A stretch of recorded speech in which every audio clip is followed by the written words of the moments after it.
I don't think that there's any introduction that I can do that will be better than Lamar is alive. Y'all, Lamar is alive.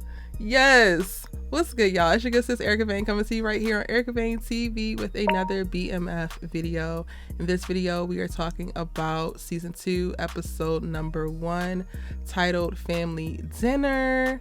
And y'all, I'm excited now. I wasn't necessarily excited when I pressed play. And in this video, you're going to know exactly why. If you're new here, go ahead and hit that subscribe button. Turn on your bell notifications so that you don't miss out on any of my BMF coverage. In addition to week-to-week episode breakdowns and trailer breakdowns, I also will be deep diving into the characters, into the plot lines, into the story that we're actually seeing unfold. Tons of content if you are a super fan of BMF. So don't miss out by hitting the subscribe button. And without further ado, let's talk about this episode. Okay, so we're not gonna get to the best part because that wasn't even to the end, and I literally started this video off by starting at the end, but we're gonna start back at the beginning because it's important. So this episode opens up pretty much 20 years later than the end of episode 8 season 1, after we saw, you know, the big shootout where we lost Kato, we supposedly lost Lamar, B-Mickie and Meech are back tight because this plan actually wound up working. We're pretty much 20 years later, and it's starting off with Terry, an older Terry, who basically is prepping a bag. You get to see a photo of him and Markaisha, which clearly foreshadows that their relationship is going to be something, because in this episode we get to see him interested in her, starting to pursue her, but she's married, so clearly there's gonna be some drama there. We get to see a photo of him and her, him packing that into a bag right before he sits down to like a family dinner with his crew. But this happens to be in St. Louis, not in Detroit, not in Atlanta, so you know that a lot is taking place, and geographically you know that things have expanded. In addition, he talks about 263 and not necessarily BMF, not necessarily 50 Boys. So again, you know that a lot must have happened. And moments before they're able to dive in, after saying like a little quick grace and cheers each other up or whatever, Detective Bryant busts in and he's arresting Terry. And I thought that this was really cool because the season 1, at the very beginning, we saw an older Meech being the narrator and basically throwing us back in time to, you know, the time where we were starting the series. And that's the same thing that happened here, but it was with Terry. So we're in like 2005, but then we know we go back to the 70s and 80s for the series, and now we're in the 80s.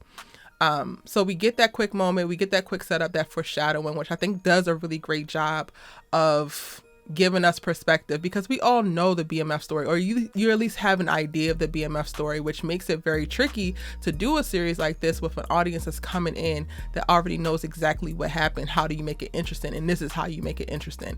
The interesting part is not necessarily us finding out what happened to these men, it's like, how did it actually happen? Dramatizing that. So we have that moment. I thought that was very dope. And then we're brought back into present day, with a Meech who's in Vegas doing a deal for the new power player in Sound, K9, who is this gritty, raw, ready to drop any and everybody at any given point person. And Meech has to hustle, because at the end of last season we saw they lost Big L as a supplier. We saw Terry walked away from the business because, you know, Wanda took the baby at the behest of his mama. Like, a lot of things going on, and Meech is trying to hold on for dear life with no product, with no real connect, and just trying to make it work.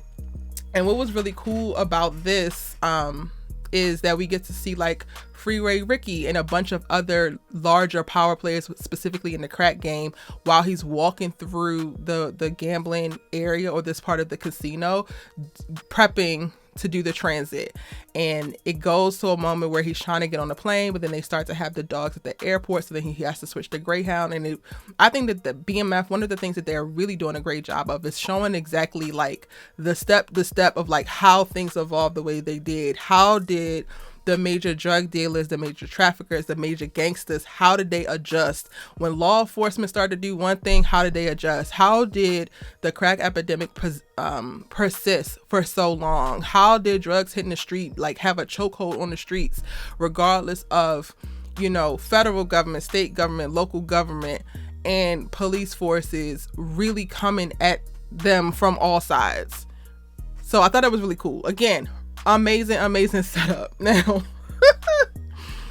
Child, when we get like the first part of this episode is truly set up, so they really just let us know what's going on with every single character within this world, from Meech in Vegas trying to do this run, needing to get on a Greyhound. Then they take us over to his parents who are eating a little breakfast, and Charles and his mama is going to get a divorce. Let me look this up real quick, y'all, because I keep forgetting the mama name. She's so meek and mild and just want to be loved so bad and want to keep her family together, and she has this misogynistic alpha male, but he has the best intentions. Charles has the best intentions, but he's also like a super, I don't even know how to say this without it sounding super bad. Like, he always got some hopes in when I get this money, when I get this, when such and such happen, and I don't want to say it as a bad thing, but he's a very hopeful Negro, and I don't believe that he takes enough stock in what he has in front of him, because he seems to want more. Like, he has a super lack mentality, and I totally can see how being married to somebody like that is stressful AF at best and annoying at worst. Like, the little moment that we get to see him try to eat her, well, not try, he took her donut and ate it. She's like, you didn't even ask me. Like, he moves through life almost like his wife is an afterthought, and she's supposed to just go with whatever he's saying, and he doesn't give her the respect that you're supposed to give a partner. He doesn't give her the honor and the just due of like, okay, let's figure this stuff out together. He really believes that he knows what's best for everybody, including himself, and all he has is a couple buckets of brains and some hopes and some wishes. And I'm just like, sir, that's not going to be enough. Lucille and Charles, they are headed for divorce. I don't even know how he made it back into the house, because y'all know last season he threw a damn tantrum because Meech was selling drugs and got Terry involved, and the mama Lucille didn't want to throw them out, and because that she was choosing her sons over him, and he wanted to go somewhere else, but now he back in the house and he the leader of the house. And I'm just like, this is kind of what I'm talking about when I say no man is gonna lead me to hell. I just can't do it. But I guess not only did they get into it about him just eating her food without asking her, but he also has an attitude with her because she's talking about, they need more money for food, and Nikki needs whatever she might need, which is their daughter, the last like underage child that's in the house that they actually have to take care of. And he don't want to talk about that. He don't want to talk about the kids. He don't want to talk about the lack of money that they don't have in reference to specifics for what they need, but he want to talk about some console that he got on layaway in the restaurant that he want to be able to take her to, because they see a little couple over on the side and he feel like that should be them. And I'm just like, sir, you can hope, wish, and dream all you want to, but like, let's also tackle reality, because part of me is giving, you are so stuck in your lack mindset and your ideas that only your ideas work, that you actually are missing the bridge in between reality and where you want to be. And I get it, still think about where you want to be, but there's so many things that y'all really need to do right now, and if y'all don't do those things, y'all are going to be trapped in a never ending cycle of never getting where you want to be. In other news though, once we pick up with Terry, we go to a basketball game where Kanan is one of the coaches, and I don't know who the guy is, who's the other coach, but it don't even matter because he ends up dead very soon after the game. And all we really need to see at this game is that Meech is there with B-Mickie in one spot, Terry is across the room worrying about Markaisha in another way. At the end of the game, Terry tries to talk to Meech, and Meech ain't got no rap for him. Meech is like spending most of this episode either pissed at Terry for not getting back in with him or trying to get Terry to get back in with him. And then when Terry says no, throwing money at him within his black car. So Terry and Charles are moving ahead with trying to get the limousine service, the black car service, and Terry, definitely looked like he failed this test, y'all, that he was not paying no attention to and trying to cheat with his homeboy with the driving test that we get to see early on in the episode. But he's trying to stay on the straight and narrow. He's back in the house with his mom and dad, and Wanda comes back in this episode, and Meech takes the opportunity of like booking Terry to chauffeur him, and then only doing it so that he can position him to come back after he secures K9 as their new connect. And when Terry says hell no, because they just watch K9 shoot somebody over some money over a high school basketball game. Bruh. Mish decides to try to slap this man with some money. You done hit me up for some goddamn money. Y'all, when is ATL 2 coming out? Okay, Erica, stay focused. These boys are wild. These boys are wild. And to know, like, we started the episode off seeing a Terry, 15 years in the future, who was clearly very much so back in the game and leading the whole crew, but to know at the start of this episode he was still not in the game, I'm like, yo, what actually happened to pull you back in? Because clearly you was out. What actually happened? And part of what actually happens, we learn in this episode, he discovers by overhearing, a conversation between Lucille and Wanda, that his mama told Wanda to leave him and to take the baby and go to Pennsylvania. The act that made him all distraught and pissed off last season and really forced his hand in reference to wanting to get out. Yes, he found out that his mama actually orchestrated it, and all Wanda was doing was actually following orders. So I do believe that this is going to be one of the things that push him back towards Meech, back into the game. But it's weird though, because he's pissed at the moment that he finds out, because he says he feels like he's being manipulated, and it's like, yo, that's all that Meech is doing too. So while you running from feeling like you're being manipulated, feeling like a puppet, feeling like you're not in control of your own life, you running back to your brother into the streets, it's not going to give you that control either. And it's interesting because while Terry in season 1 seemed like he had such a strong resolve and confidence about himself, he also seems like, he also is the younger brother, and it's episodes like this that you get to see that come out, because he seems so damn needy. Yeah, it's episodes like this that you really realize that Terry is just a little brother and he's in need of guidance regardless.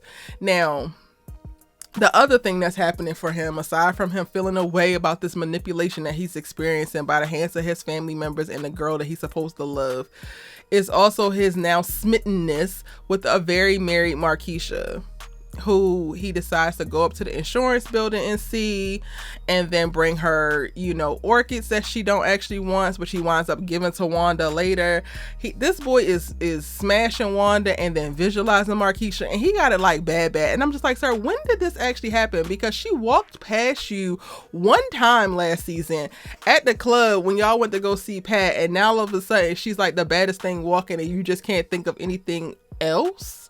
You ready to risk it all? You already have Terry Jr., you already have Wanda, who is definitely a ride or die, and you, like, I get it, Lala is bad, but not that damn bad.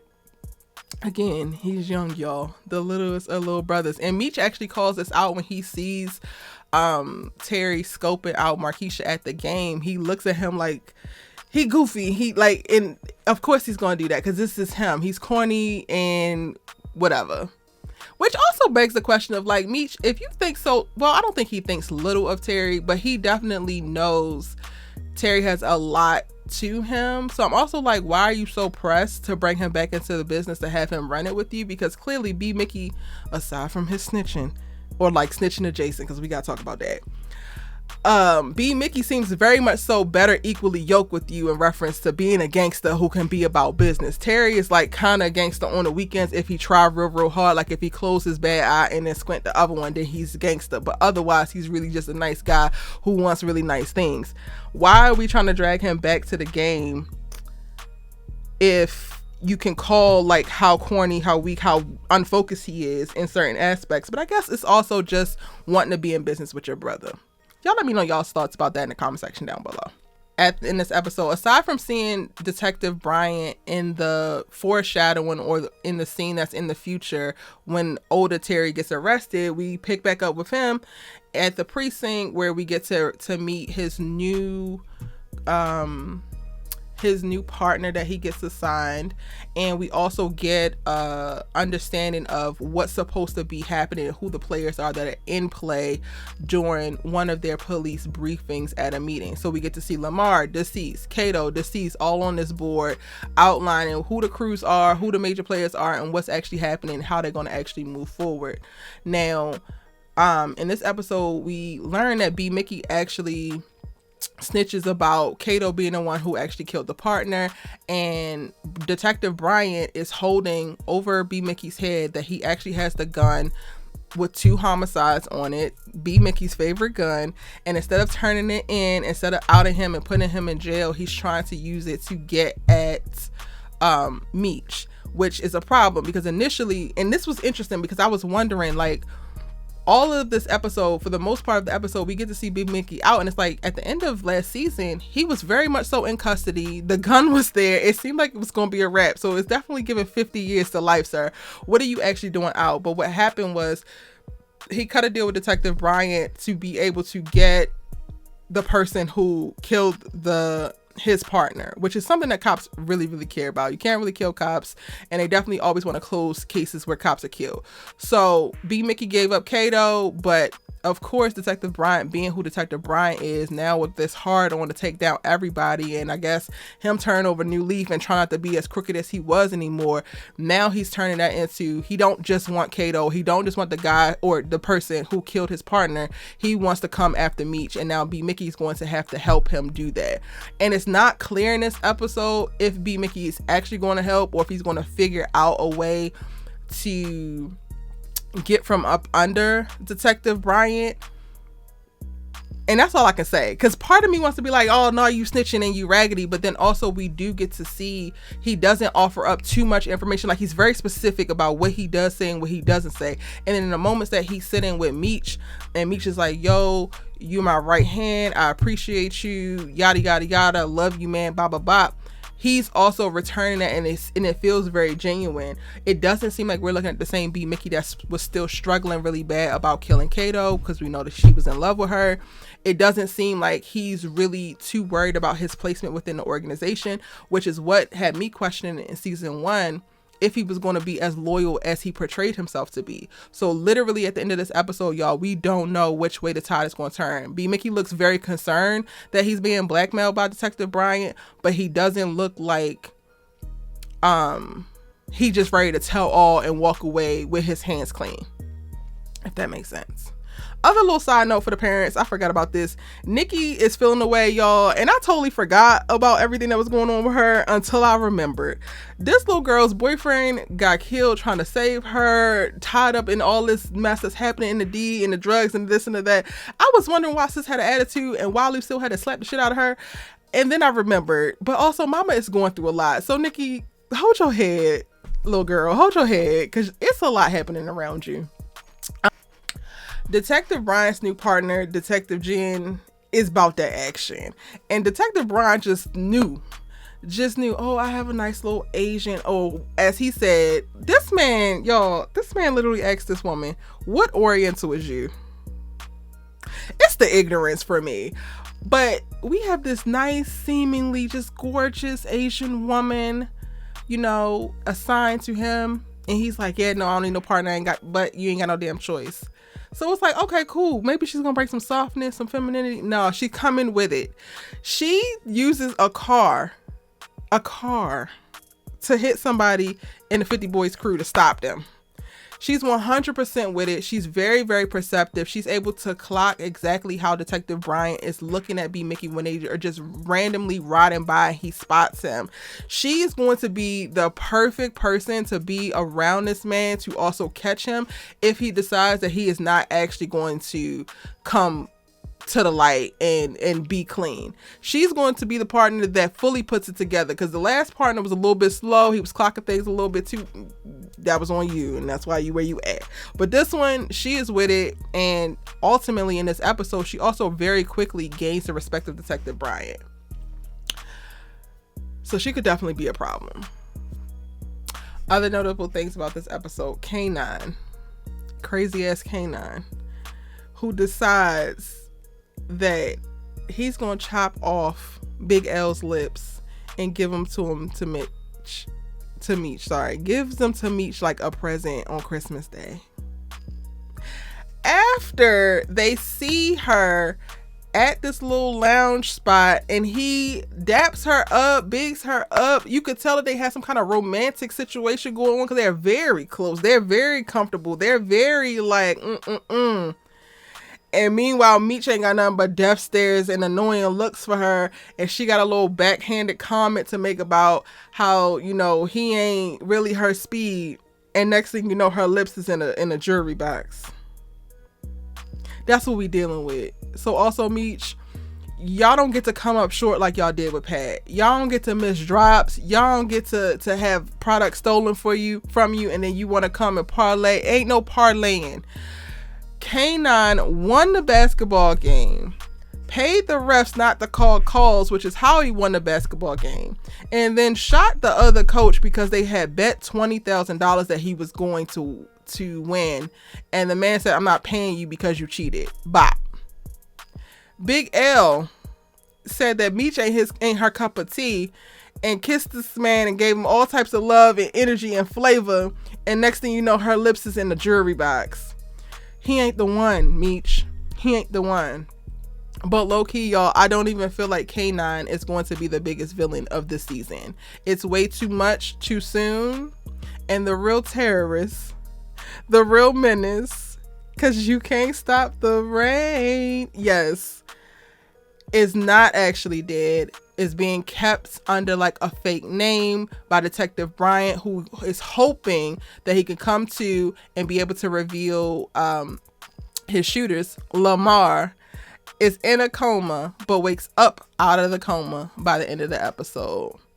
And now we back in business. Y'all know that Lamar was the best thing about season 1, and he is not gone. He is back for season 2. And now it's your turn. Those are all my thoughts around episode 1, season 2 of BMF, the episode titled Family Dinner. Now let me know your thoughts, theories, comments in the comment section down below. It's a little bit of a long one, but I hope that you actually enjoyed it. You made it all the way to the end, so hit that like button, because that means that I think that you liked it. And subscribe if you haven't already. It's your good sis, you love to talk TV with, and I'm going to see you in my next one.